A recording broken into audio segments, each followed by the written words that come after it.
Hello gang, how we doing? How we doing? So this right here is the Husqvarna 2100, and I'm about to show y'all a pretty neat little trick. So this is the size bolt that the top cover takes, right? It is a M5 by 0.8, okay? Well, it's completely stripped out on this side. I mean, you can get some threads way down in there. Yeah, way down in there. But definitely gotta do something about this. Now, I could go the next size up, which is M6 by 1. And those sizes, like this M5, that means it's 5 millimeters in diameter. And the 0.8 means that for every, I'm not 100% sure on metric, probably for every millimeter there is 0.8 threads. Like you get 80% of one single thread. The M6 by 1 is at 6 millimeters in diameter, and you have one thread for every millimeter of length. Now in standard stuff here in the United States, we have to deal with the what is called the imperial system or something like that.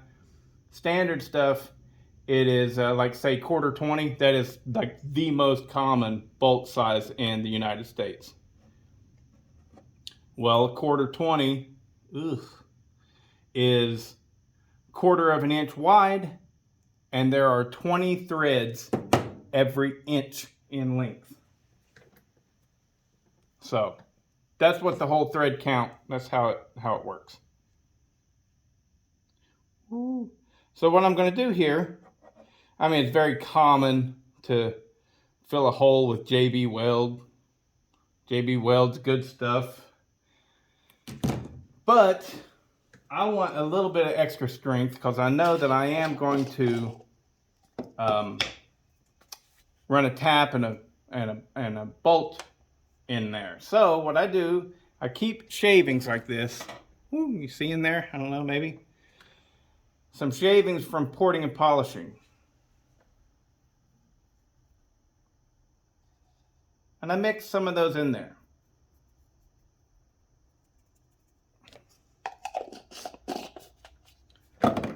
Very similar to fiberglass in Bondo. I feel that this gives a little bit of strength to the JB Weld that it wouldn't have without it. That's why I do it. Do I have any proof of this? Nope, sure don't. No proof whatsoever. To me, it's just common sense though. A little bit of actual aluminum in there gives you a little bit more strength. And again, if you watch the channel, I preach it constantly. If you don't have popsicle sticks laying around in your garage, get them. Popsicle sticks are amazingly handy. They're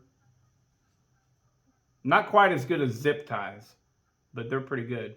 Now I've already got this hole really nicely cleaned out. I use brake cleaner, get any of the oil and grime out of there.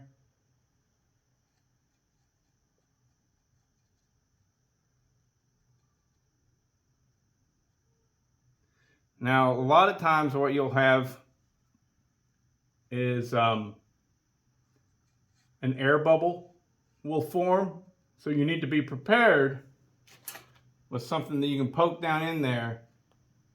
Oh, did you hear it just pop? Release that air, because you want to get it packed completely full with your JB Weld. No air, no air. Air is bad in this situation.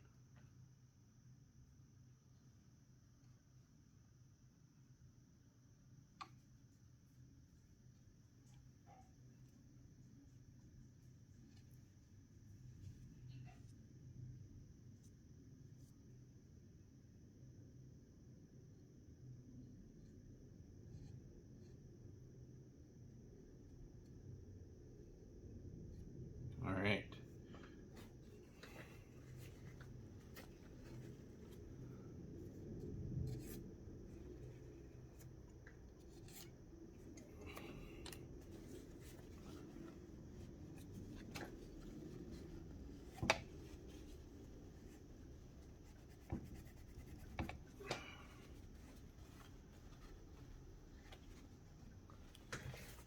Now, whenever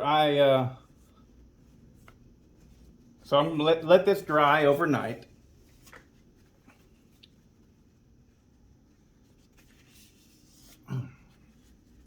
I know somebody out there, one of you guys mentioned aluminum can bottoms to do your mixing in and stuff, and that's handy. But I like mixing it just right there. Now I did make sure that this was oil free as well. I used brake clean on it, cleaned it up, you know, before I put my JB Weld on there. Because if you have any oil residue whatsoever, your JB Weld is not likely to stick to your product. So, anyways, let's take a look. Beautiful. Isn't that beautiful? So what I'll do, how's that work? Whoa, whoa. Maybe I'm in frame, maybe I'm not.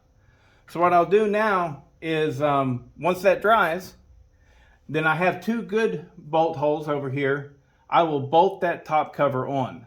And then I'll use a center punch that'll be the exact same size. Let me get there and show you.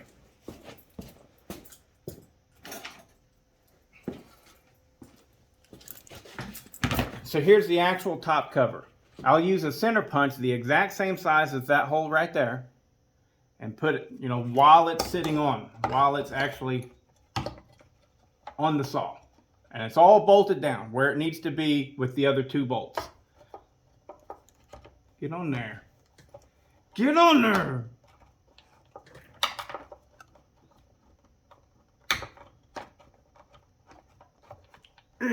Whatever. Center punch, put it right down on there, tap, all right? And then I'll probably leave it on there while I drill the pilot hole. I don't know, we'll see. But anytime that you can have any kind of extra stability and support whenever you're drilling a hole to tap, right? It's highly recommended by yours truly, because, you know, you go to drill, you think that you're getting it straight, but it's crooked, you know. So any kind of support that you can have, you should have it. And especially on something like this, it's a nice saw. This is a saw that we want to take care of. We don't want to hack it up. We want to do a good, clean job on this. And so that'll dry up. I'll drill out the hole, tap it, and then we will be able to use the screw that is meant to be used. Another possibility, I wouldn't recommend it. I've never tried it, but I've always had the thought in my head, okay?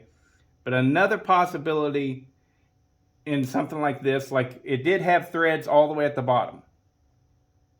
So what you could do, I hesitate to even say it, but cover this in Vaseline.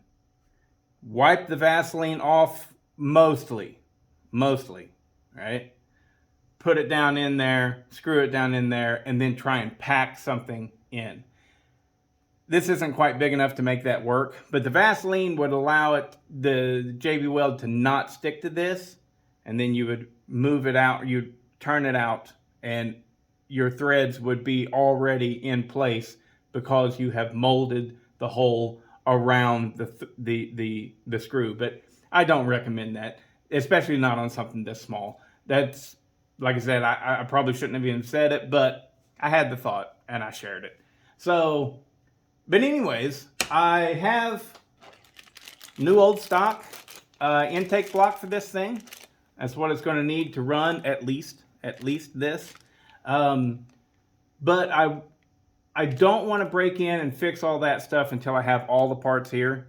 And I'm still waiting on crank seals. And I think that I have the carburetor parts, but it may not even need a carburetor rebuild. It just might need to be cleaned up. So whenever I get the crank seals in, I'll go ahead and do the crank seals and the intake block at the same time. I also got a choke lever for it. This is all new old stock stuff off of eBay. I believe the guy was up in upstate New York. And that's going to work just fine. And hopefully we'll be able to do a video of doing all that stuff and getting it running all at the same time. But for now, that's the end of this video. Just a little little trick that I think whenever you are using JB Weld, honestly for anything, but specifically whenever you're trying to get a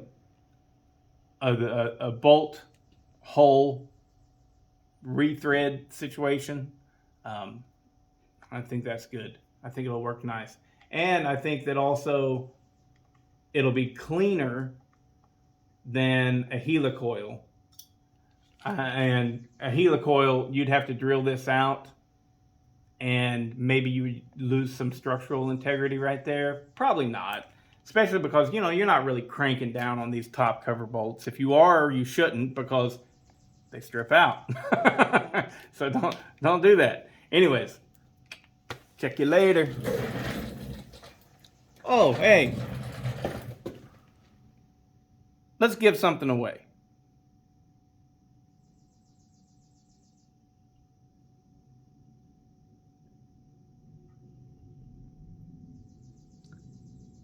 I have a lot of old Poland chains.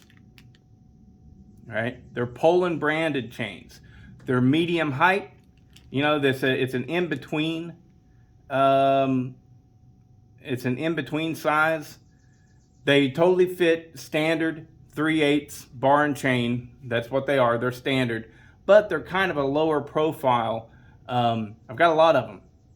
All right? First person who says, actually the first three people. First three people who say, oh, I had a good one just the other day. Oh, yeah. The first three people who can tell me the name of the movie where the quote,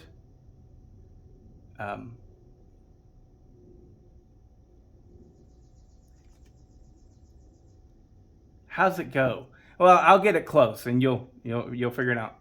You got to make sure the juice is worth the squeeze. On a saw like this, the juice is very much worth the squeeze. The squeeze being all the work I have to get it to run right, but whenever it does, she'll be cherry. All right? So the first three people, I'll send you a free chain. And it'll be a Poland chain, 70 drive links, 050 3/8. If somebody else wants a steel or something like that, I think I've got a few old steel chains too. Maybe we can throw something in there. Three people. The juice was worth the squeeze.